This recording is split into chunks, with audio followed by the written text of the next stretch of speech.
আমার ছাদের গাছে 12 মাসি পেয়ারা গাছ। এই গাছে সবসময় পেয়ারা থাকে। দেখুন, এই একটি পেয়ারা, তারপর এই যে পেয়ারা, এই যে মাথার উপরে পেয়ারা।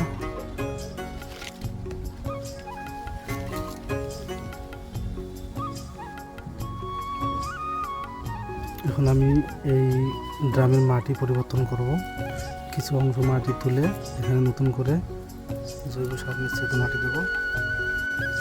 এভাবে চারদিক থেকে মাটি বের করে নিতে হবে। দেখুন, আমি মাঝখানে শুধু রেখে চারদিকে এইভাবে যতদূর সম্ভব মাটি তুলে বের করা যায় বের করতে হবে।